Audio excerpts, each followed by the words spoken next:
आसान है। Please sir.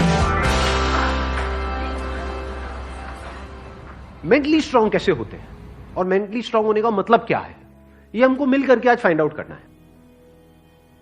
पहले ये देखना है कि फिजिकली स्ट्रांग होने का मतलब क्या।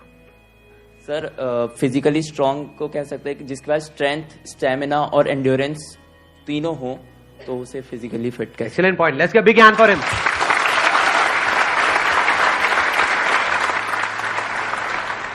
क्या हम ये कह सकते हैं उसकी मसल स्ट्रांग हो? हाँ, क्योंकि कुछ भी लिफ्ट करने के लिए, सही। वेट उठाने के लिए मसल्स का स्ट्रांग होना जरूरी है। मसल्स वीक होंगी तो आप नहीं कर पाओगे। हाँ। है ना, जो ओवरऑल स्ट्रक्चर है उसमें बोन्स भी आ गई, मसल्स भी आ गई, वो स्ट्रांग होनी चाहिए, उसको हम फिजिकल स्ट्रेंथ बोल सकते हैं। अभी यही फंडे जो हम फिजिकल में देख रहे हैं, इसी को मेंटली देख करके और फिर समझने की कोशिश करेंगे स्टेप बाय स्टेप कि उसका मतलब क्या। कि फिजिकल स्टेमिना तो हमको समझ आता है कि फिजिकली हम जल्दी ना थके। कोई बंदा है उसने थोड़ा बहुत काम किया एकदम से थक गया तो इसका मतलब फिजिकली स्ट्रांग नहीं है।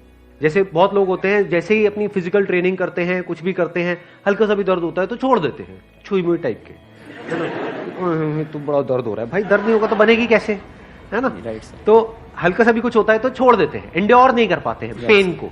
Yes sir. तो पेन को एंड्योर करने की जितनी हमारे अंदर पावर है उसको हम एंड्योरेंस बोल सकते हैं। सर मेरे हिसाब से फिजिकली स्ट्रांग होने का मतलब ये है कि सबसे बड़ी चीज ये है कि बीमारियों से दूर होना चाहिए उसे। अगर मतलब कई बार ऐसा होता है कि हमें फिजिकली स्ट्रांग दिख रहा है पर्सन, बट वो होता नहीं है। यानी कि एक बंदा हो सकता है वो फिजिकली हमको स्ट्रांग बाहर से दिख रहा हो और वेट भी बहुत अच्छा लिफ्ट कर रहा हो, और लेकिन उसकी इम्यूनिटी वीक हो। Yes sir. तो हम कह सकते हैं अंदर से वो बंदा कितना स्ट्रांग है। यानी कि जो भी डिजीजेस है, मतलब जो भी बीमारियां हैं, उनसे लड़ने की उसके अंदर कितनी पावर है उसकी बॉडी के अंदर।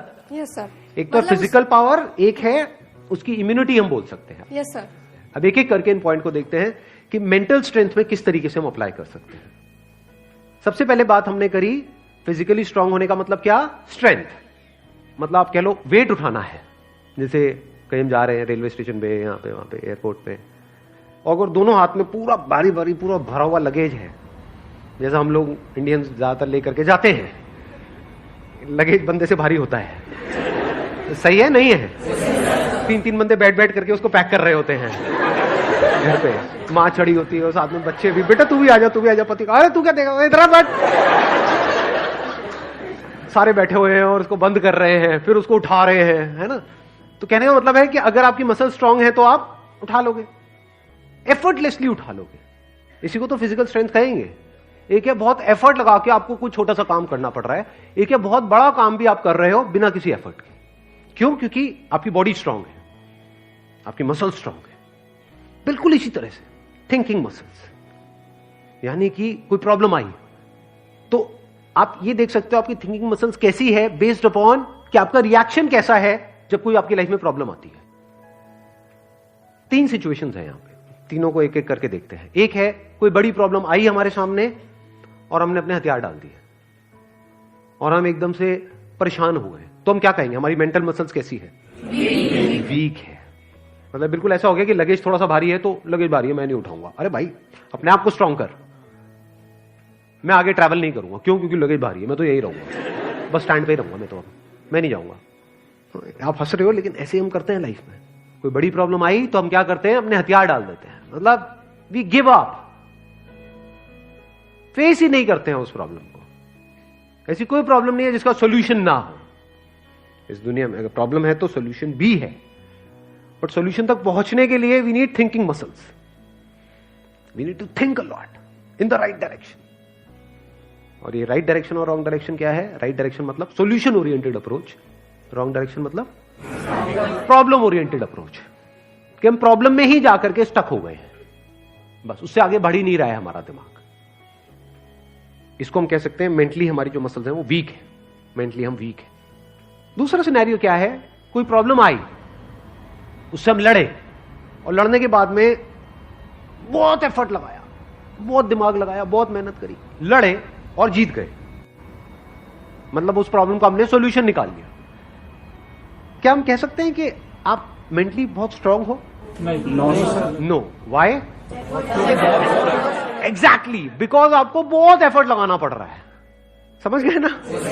हाँ, जैसे कोई बैग उठाना है तो बहुत एफर्ट लगाना पड़ रहा है जी, दोनों हाथ लगा दिए और ये घसीट घसीट के जा रहे हो और पहुंच गए, कह रहे हो हाँ मैं तो ये मैं तो वो। भाई कुछ नहीं, तेरी कमर में लचक आ चुकी है। The second scenario is better than the first scenario, but not as good as the third scenario. Third scenario क्या है? बड़ी से बड़ी भी कोई प्रॉब्लम आई हमारी लाइफ में, हम पहले ही उसके लिए तैयार थे और ऐसे सॉल्यूशन निकल के आ गया. मतलब वो प्रॉब्लम जो दुनिया के लिए बहुत बड़ी है, जिसको देख करके लोग डरने लग जाते हैं, वो प्रॉब्लम आपके सामने आई, ऐसे सॉल्यूशन निकल गया, एफर्टलेसली काम हो गया. यानी एक बैग आपके पास में है 50 किलो का, ऐसे उठा लिया हल्के में. मतलब लोगों को देखने में लग रहा है कि अरे बैग तो बहुत हल्का है. बैग हल्का नहीं है, उस बंदे में दम है. तो कैसे लाइफ की मुश्किल से मुश्किल प्रॉब्लम्स को भी आप आसान से आसान बना सकते हो? कितना आसान बना सकते हो कि ऐसा लगे अरे इस बंदे को तो कोई एफर्ट ही नहीं करना पड़ रहा है. उसी को तो कहेंगे मेंटल स्ट्रेंथ, मेंटली स्ट्रांग होना.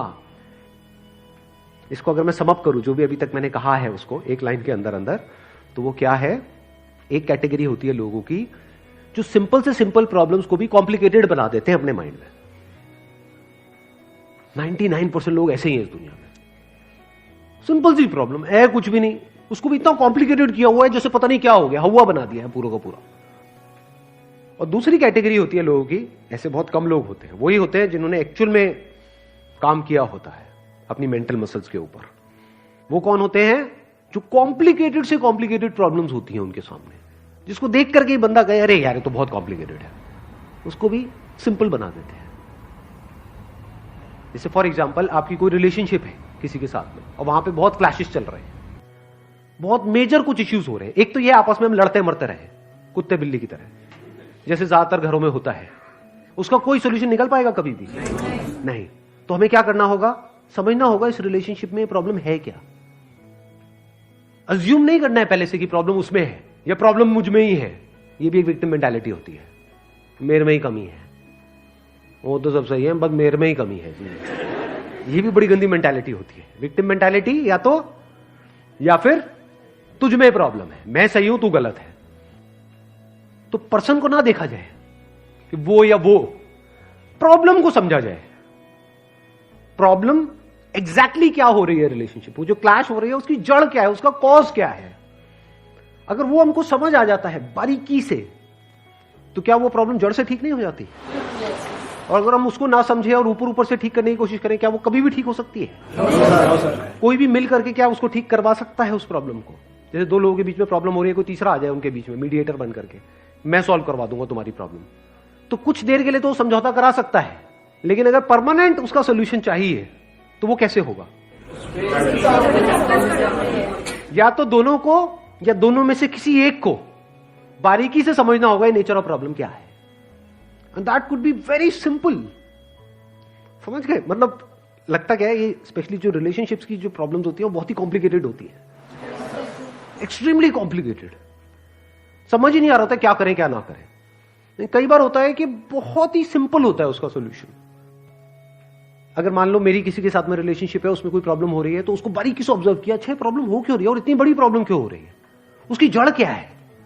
तो जब जड़ तक गया तो मैंने देखा कि अच्छा मैं कुछ इस तरह से बोलता हूं जहां से पूरा खेल शुरू होता है. अगर मैं ये ना बोलूं तो, और इसकी जगह ये बोल दूं तो क्या खेल अलग डायरेक्शन में नहीं चला जाएगा? दोनों का अंडरस्टैंडिंग होना बहुत जरूरी है. आप कह रहे हो दोनों की अंडरस्टैंडिंग होना बहुत जरूरी है? हाँ जी सर. ध्यान से समझना. अब ये प्रॉब्लम ओरिएंटेड अप्रोच है, सॉल्यूशन ओरिएंटेड अप्रोच है? ये प्रॉब्लम ओरिएंटेड अप्रोच है जिसका कोई दुनिया में सॉल्यूशन नहीं है. ये बिल्कुल ऐसा है कि सरकार को तो अपना काम अच्छे से करना चाहिए. ये जो चाहिए है ना, ये हम इंडियंस की नस नस में दौड़ रहा है. सड़कों पे सबको अपनी गाड़ी ढंग से चलानी चाहिए, रेड लाइट पे सबको रुकना चाहिए, ये होना चाहिए, वो होना चाहिए, यहां पे सफाई होनी चाहिए, दोनों को एक दूसरे को समझना चाहिए, जो कभी नहीं होगा. तो क्या हो सकता है? इसका सोल्यूशन क्या है? ये हो गई प्रॉब्लम ओरिएंटेड थिंकिंग कि हमारी लड़ाई की जड़ क्या है, मैं तो उसको समझता हूं वो मुझे नहीं समझती. समझ गए ना? आ गई ना प्रॉब्लम. जबकि सोल्यूशन क्या है? मुझे ही समझना है, खत्म.